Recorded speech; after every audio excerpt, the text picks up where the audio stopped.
Leviticus chapter 2. When anyone brings a grain offering to the Lord, their offering is to be of the finest flour. They are to pour olive oil on it, put incense on it, and take it to Aaron's sons, the priests.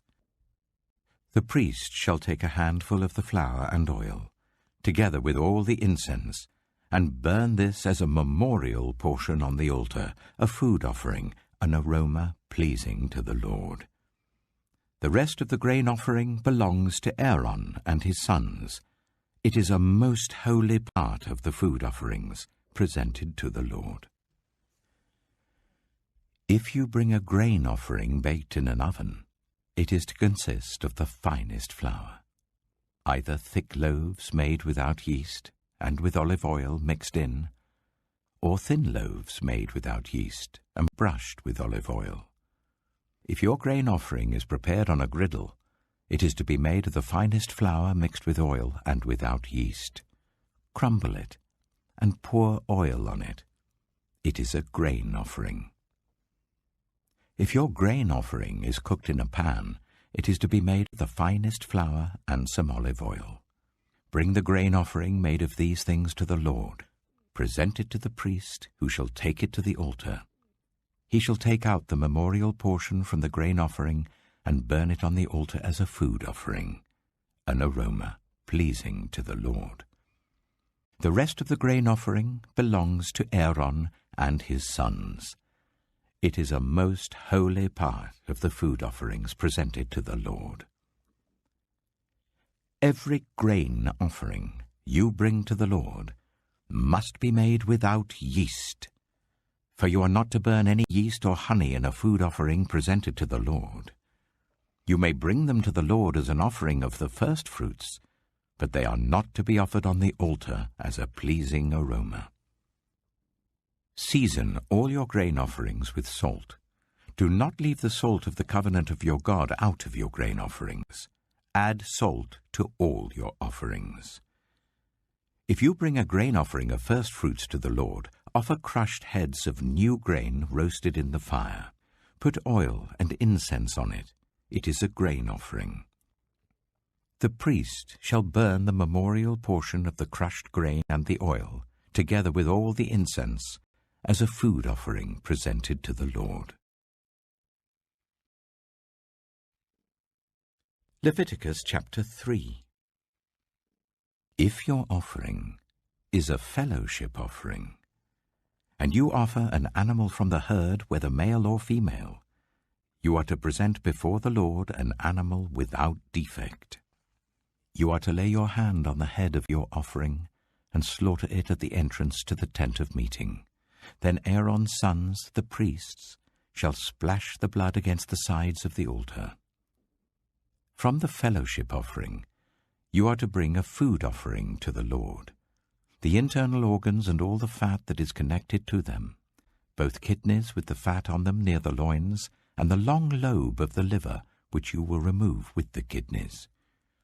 Then Aaron's sons are to burn it on the altar, on top of the burnt offering that is lying on the burning wood. It is a food offering, an aroma pleasing to the Lord. If you offer an animal from the flock as a fellowship offering to the Lord, you are to offer a male or female without defect. If you offer a lamb, you are to present it before the Lord. Lay your hand on its head and slaughter it in front of the tent of meeting. Then Aaron's sons shall splash its blood against the sides of the altar. From the fellowship offering, you are to bring a food offering to the Lord.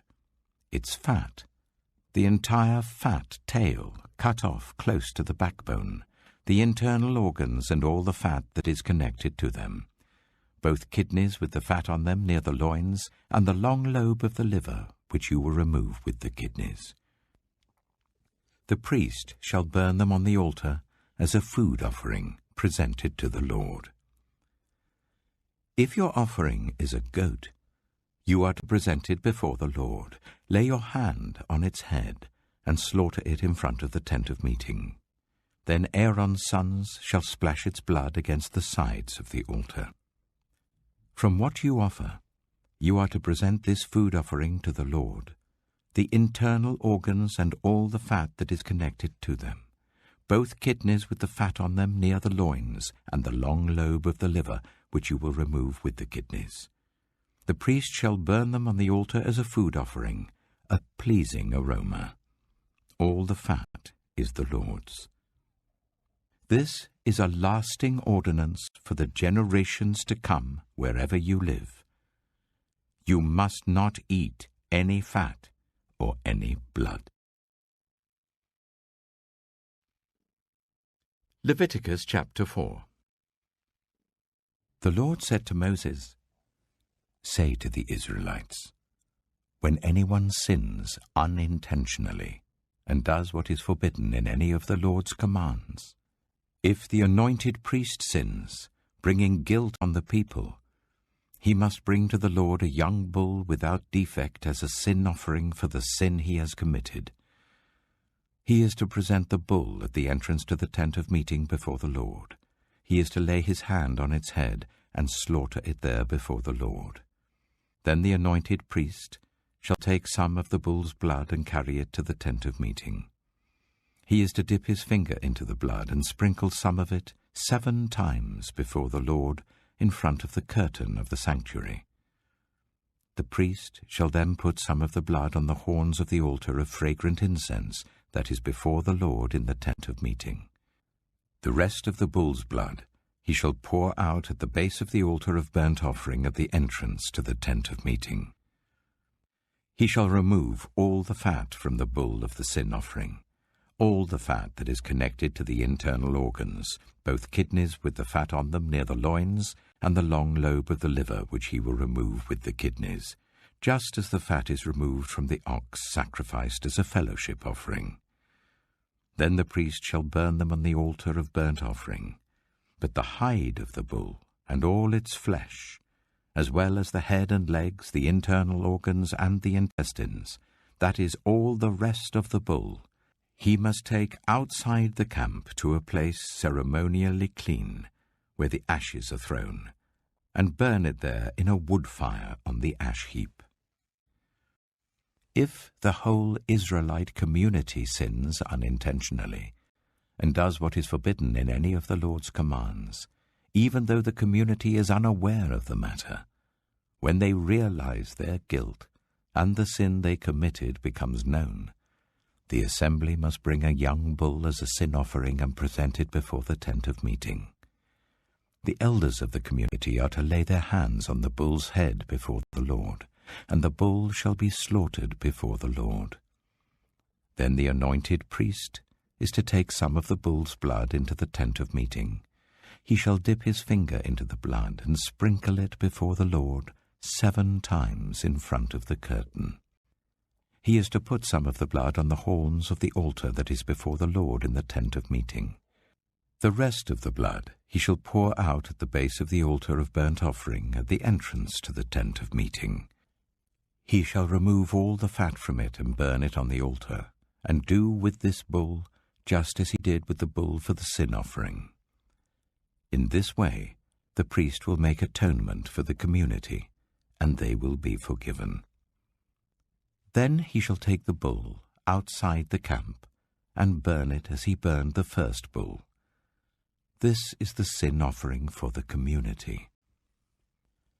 When a leader sins unintentionally and does what is forbidden in any of the commands of the Lord his God, when he realizes his guilt and the sin he has committed becomes known, he must bring as his offering a male goat without defect.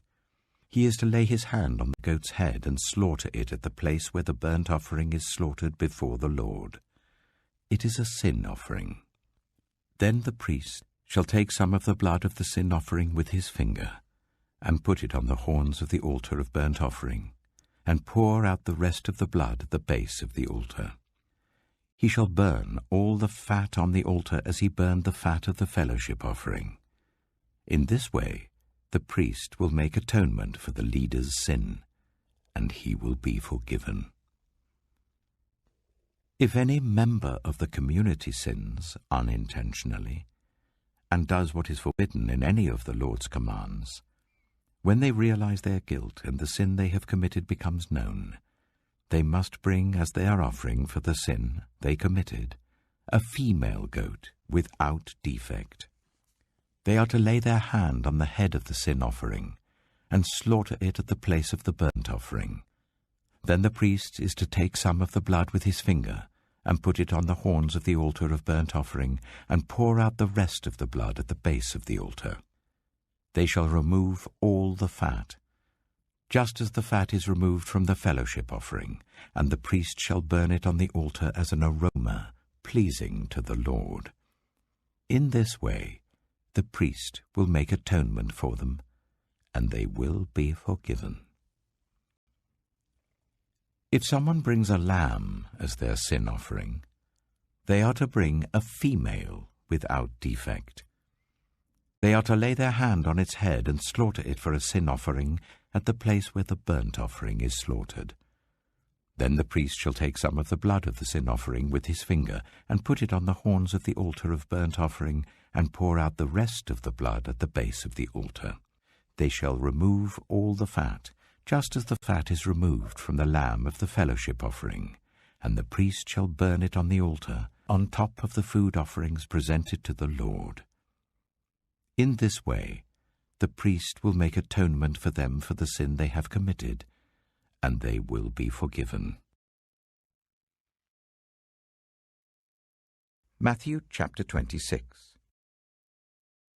When Jesus had finished saying all these things, he said to his disciples, "As you know, the Passover is 2 days away, and the Son of Man will be handed over to be crucified."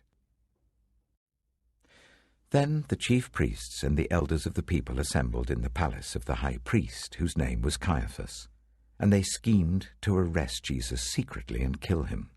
But not during the festival, they said, or there may be a riot among the people.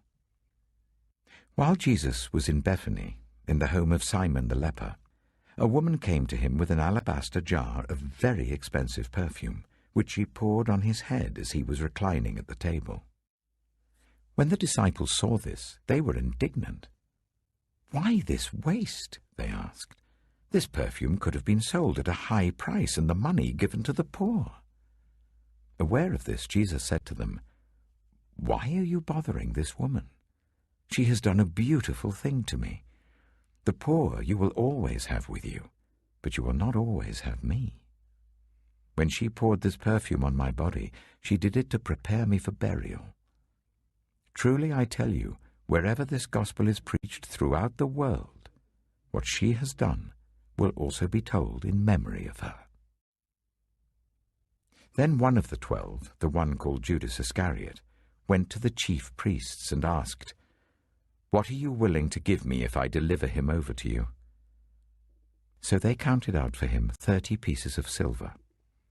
From then on, Judas watched for an opportunity to hand him over. On the first day of the festival of unleavened bread, the disciples came to Jesus and asked, "Where do you want us to make preparations for you to eat the Passover?" He replied, "Go into the city to a certain man and tell him, 'The teacher says, my appointed time is near. I'm going to celebrate the Passover with my disciples at your house.'" So the disciples did as Jesus had directed them and prepared the Passover. When evening came, Jesus was reclining at the table with the 12, and while they were eating, he said, "Truly I tell you, one of you will betray me." They were very sad and began to say to him one after the other, "Surely you don't mean me, Lord?" Jesus replied, "The one who has dipped his hand into the bowl with me will betray me. The Son of Man will go just as it is written about him. But woe to that man who betrays the Son of Man. It would be better for him if he had not been born." Then Judas, the one who would betray him, said, "Surely you don't mean me, Rabbi?" Jesus answered, "You have said so." While they were eating, Jesus took bread, and when he had given thanks, he broke it and gave it to his disciples, saying, "Take and eat. This is my body." Then he took a cup, and when he had given thanks, he gave it to them, saying, "Drink from it, all of you. This is my blood of the covenant, which is poured out for many for the forgiveness of sins. I tell you, I will not drink from this fruit of the vine from now on, until that day when I drink it new with you in my Father's kingdom." When they had sung a hymn, they went out to the Mount of Olives. Then Jesus told them, "This very night you will all fall away on account of me. For it is written, 'I will strike the shepherd, and the sheep of the flock will be scattered.' But after I have risen, I will go ahead of you into Galilee." Peter replied, "Even if all fall away on account of you, I never will." "Truly I tell you," Jesus answered, "this very night before the cock crows, you will disown me 3 times. But Peter declared, "Even if I have to die with you, I will never disown you." And all the other disciples said the same. Then Jesus went with his disciples to a place called Gethsemane, and he said to them, "Sit here while I go over there and pray." He took Peter and the 2 sons of Zebedee along with him, and he began to be sorrowful and troubled. Then he said to them, "My soul is overwhelmed with sorrow to the point of death. Stay here and keep watch with me." Going a little farther, he fell with his face to the ground and prayed, "My Father, if it is possible, may this cup be taken from me. Yet not as I will, but as you will." Then he returned to his disciples and found them sleeping. "Couldn't you men keep watch with me for 1 hour?" he asked Peter. "Watch and pray, so that you will not fall into temptation. The spirit is willing, but the flesh is weak." He went away a second time and prayed, "My Father, if it is not possible for this cup to be taken away unless I drink it, may your will be done." When he came back, he again found them sleeping because their eyes were heavy. So he left them and went away once more and prayed the 3rd time, saying the same thing. Then he returned to the disciples and said to them, "Are you still sleeping and resting? Look, the hour has come, and the Son of Man is delivered into the hands of sinners. Rise, let us go. Here comes my betrayer." While he was still speaking, Judas, one of the 12, arrived. With him was a large crowd armed with swords and clubs, sent from the chief priests and the elders of the people. Now the betrayer had arranged a signal with them. "The one I kiss is the man. Arrest him." Going at once to Jesus, Judas said, "Greetings, Rabbi," and kissed him. Jesus replied, "Do what you came for, friend." Then the men stepped forward, seized Jesus, and arrested him. With that, one of Jesus' companions reached for his sword, drew it out, and struck the servant of the high priest, cutting off his ear. "Put your sword back in its place," Jesus said to him. "For all who draw the sword will die by the sword. Do you think I cannot call on my Father, and he will at once put at my disposal more than 12 legions of angels? But how then would the scriptures be fulfilled that say, 'It must happen in this way'?" In that hour Jesus said to the crowd, "Am I leading a rebellion that you have come out with swords and clubs to capture me? Every day I sat in the temple courts teaching, and you did not arrest me. But this has all taken place that the writings of the prophets might be fulfilled." Then all the disciples deserted him and fled. Those who had arrested Jesus took him to Caiaphas, the high priest, where the teachers of the law and the elders had assembled. But Peter followed him at a distance, right up to the courtyard of the high priest. He entered and sat down with the guards to see the outcome. The chief priests and the whole Sanhedrin were looking for false evidence against Jesus so that they could put him to death. But they did not find any, though many false witnesses came forward. Finally, 2 came forward and declared, "This fellow said, 'I am able to destroy the temple of God and rebuild it in 3 days.'" Then the high priest stood up and said to Jesus, "Are you not going to answer? What is this testimony that these men are bringing against you?" But Jesus remained silent.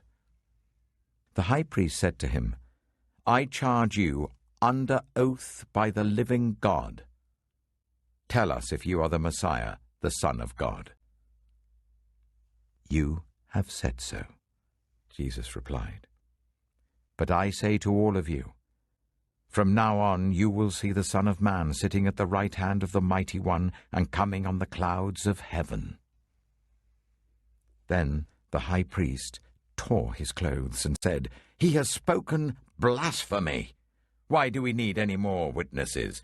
Look, now you have heard the blasphemy. What do you think?" "He is worthy of death," they answered. Then they spat in his face and struck him with their fists. Others slapped him and said, "Prophesy to us, Messiah. Who hit you?" Now Peter was sitting out in the courtyard, and a servant girl came to him. "You also were with Jesus of Galilee," she said. But he denied it before them all.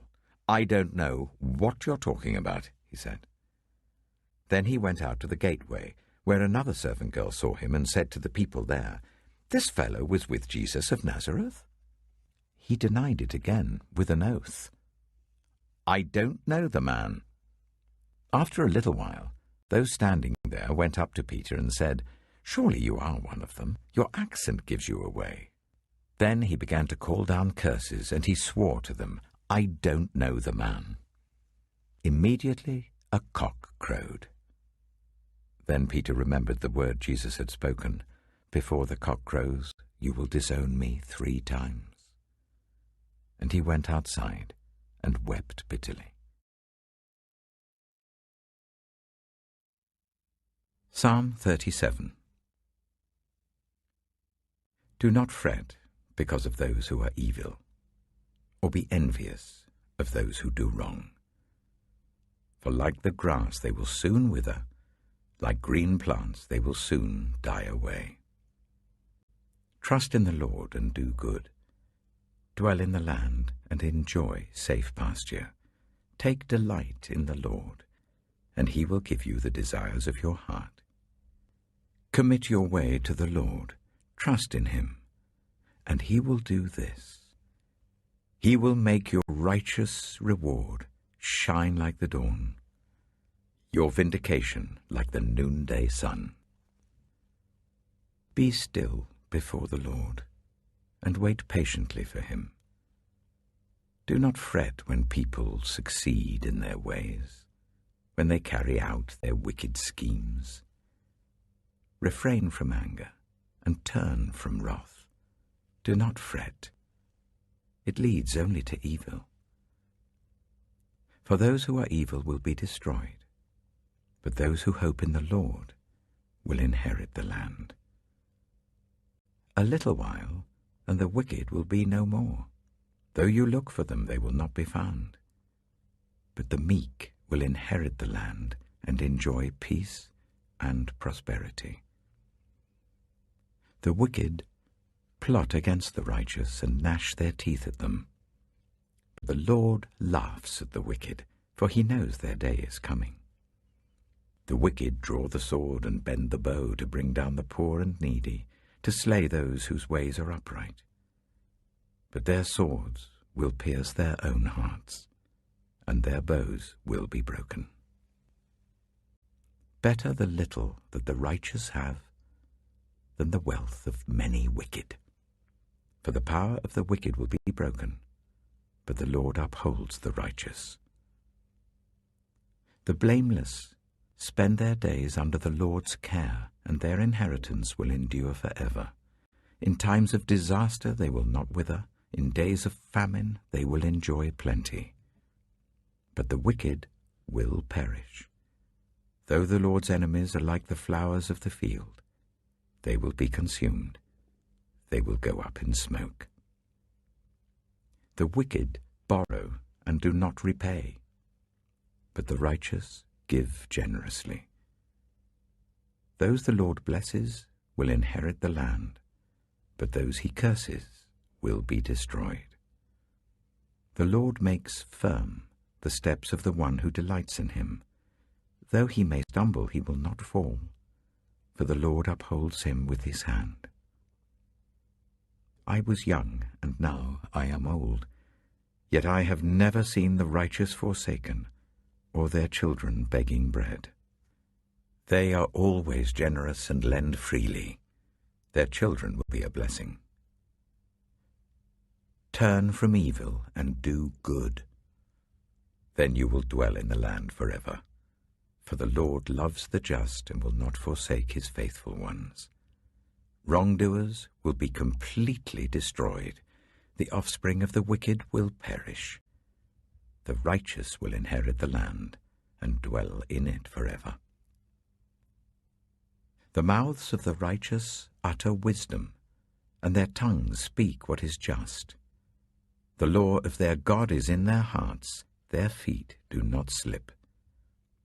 The wicked lie in wait for the righteous, intent on putting them to death.